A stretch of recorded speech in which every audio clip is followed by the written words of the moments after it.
है। बहुत सारे मुसीबतें, चुनौतियां समाज के माध्यम से मिलेगी, लेकिन आज देवाधिदेव महादेव के चरणों में बैठकर हम संकल्प लें कि जब तक इन चुनौतियों का मुकाबला नहीं करेंगे, तट के मुकाबला नहीं करेंगे, तब तक चैन से नहीं बैठेंगे। और मेरा विश्वास है, एक चीज और बताऊं, प्रभु श्री राम को जब लंका पे विजय करना था तो महादेव की शरण में गए और महादेव की प्रार्थना की। और आज रामनवमी के पवित्र पावन दिन पर महादेव की शरणों में बैठकर हम भी संकल्प लेके चलेंगे कि मम दीक्षा हिंदू रक्षा, हिंदू राष्ट्र बना के रहेंगे। हम इस संकल्प लेके चलेंगे।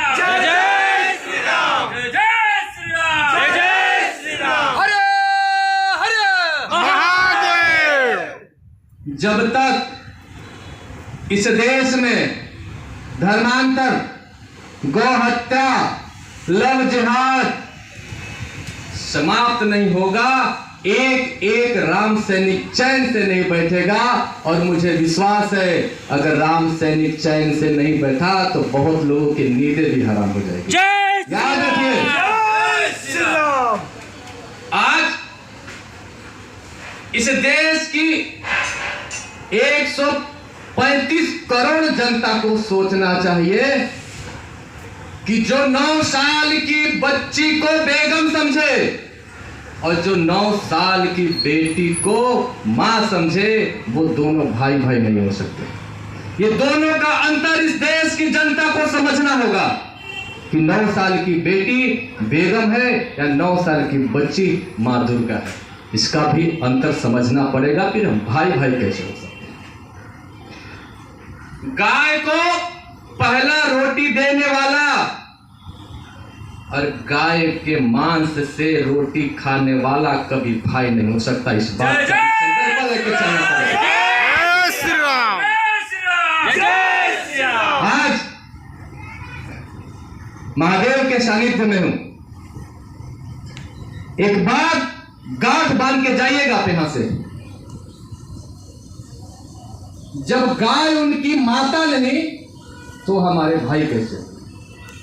अगर हमें भाई मानना है तो हमारी मां को भी अपनाना पड़ेगा। इस देश की संस्कृति, सभ्यता, परंपरा को अपनाना पड़ेगा। और जो इस देश की संस्कृति, परंपरा को नहीं अपनाएगा, ऐसे लोगों को देश में निकालकर हिंदू राष्ट्र का निर्माण करने का संकल्प है आज। और एक एक कार्यकर्ता उस संकल्प की पूर्ति के लिए सदैव तत्पर रहेगा। इस सबका विश्वास, इस देश के हिंदुओं का विश्वास एक एक राम सैनिकों से मिलना चाहिए। दोस्तों, छत पर रखे बम और पत्थर, छत पर रखे बम और पत्थर आंगन में छुपे कसाई है।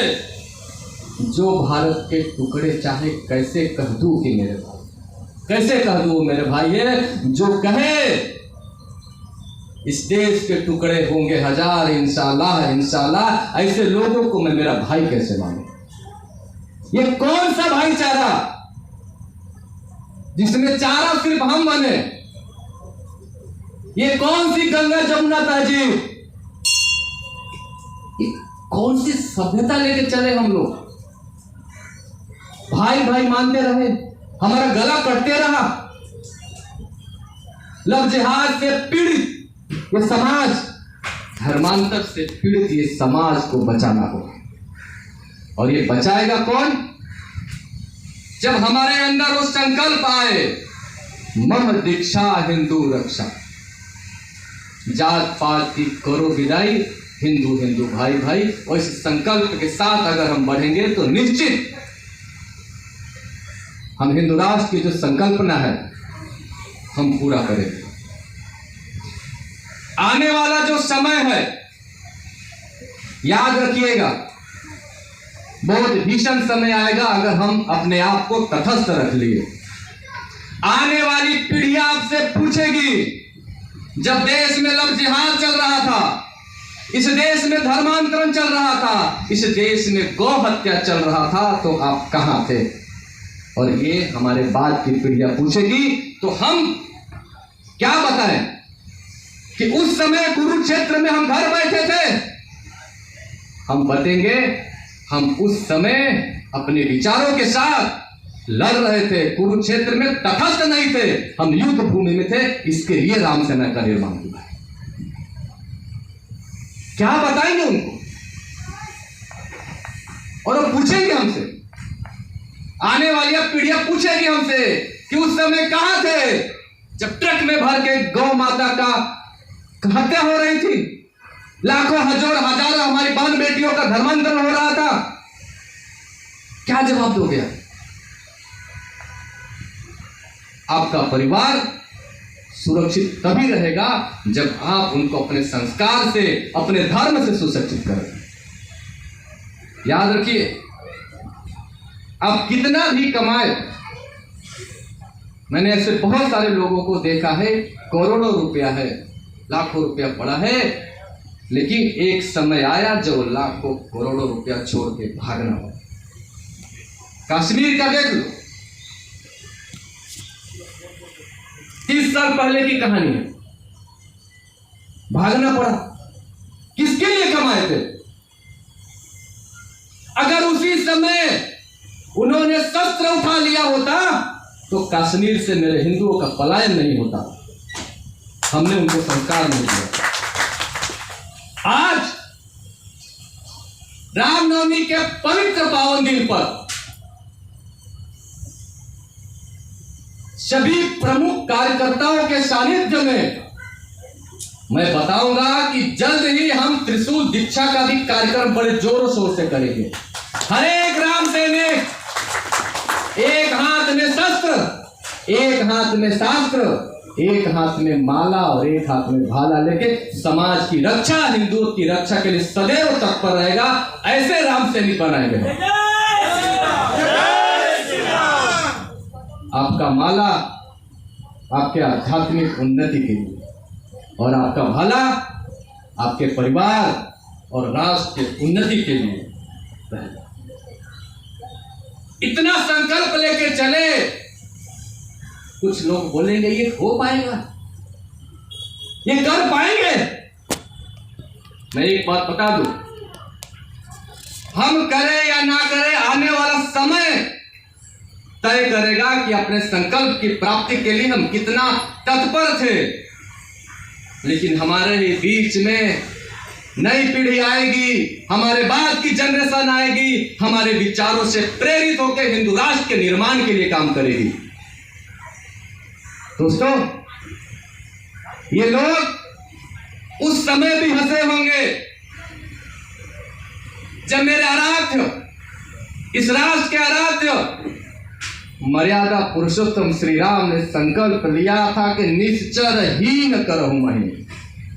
लोग कहते थे रावण जैसे प्रतापी को कैसे हारा पाएंगे बनवासी राजकुमार, लेकिन मेरे राम ने उन लोगों को संगठित किया जिसका समाज में कोई गिनती नहीं थी। संगठित करके रावण जैसे राजा को पराजित किया। ये उस समय भी लोग हंसे होंगे जब भगवान श्री कृष्ण ने कुरुक्षेत्र के युद्ध भूमि में संकल्प लिया था कि मैं धर्मराज की स्थापना करूंगा। उस समय भी लोग हंसे, ये लोग उस समय भी हंसे होंगे। मेरे महाराणा प्रताप ने 12 वर्षों तक जंगल में घास की रोटियां खाई, लेकिन कहा मैं मेरा निवार नहीं दूंगा। ये लोग उस समय भी हंसे होंगे। ये लोग महाराज उस समय भी हंसे होंगे जब मेरे छत्रपति शिवाजी महाराज ने बाल अवस्था में मुट्ठी भर मालों के साथ संकल्प लिया कि हिंदवी स्वराज बनाऊंगा, और बनाया। आपका संकल्प आपका भविष्य सुनिश्चित करेगा। इस बात का संकल्प लेकर हम चले। हम क्या सोचे, कौन क्या सोच रहा है, इसके बारे में चर्चा न करके जो राष्ट्र का नहीं वो मेरे काम का नहीं, जो राम का नहीं वो मेरे काम का नहीं, इस भाव से काम करें हम लोग। दोस्तों, लक्ष्य न ओझल हो पाए, कदम मिला के चल। लक्ष्य न वो जल हो पाए, कदम मिला के चल, सफलता तेरे चरण चूमेगी आज नहीं। चले तो इस मार्ग पर चले, प्रभु श्री राम के दिखाए हुए मार्ग पर चले। और ये संगठन तन समर्पित, मन समर्पित, हिंदुत्व के लिए जीवन समर्पित, इस भाव से काम करने वाले कार्यकर्ताओं का संगठन। कोई राजकीय इच्छा शक्ति नहीं, न मान सम्मान की बातों को छोड़कर राष्ट्र के निर्माण के लिए चलने वाले लोगों का ये संगठन है।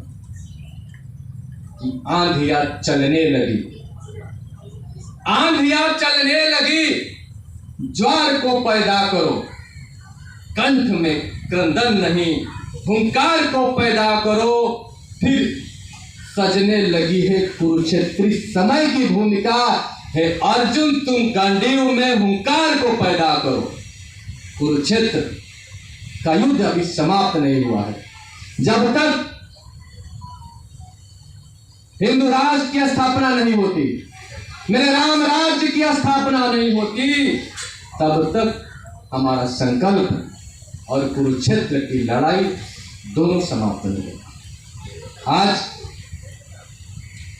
श्री रामनवमी के पवित्र पावन त्योहार, देवादिदेव महादेव के सानिध्य में राम सेना का स्थापना दिवस की आप सबको शुभकामनाएं।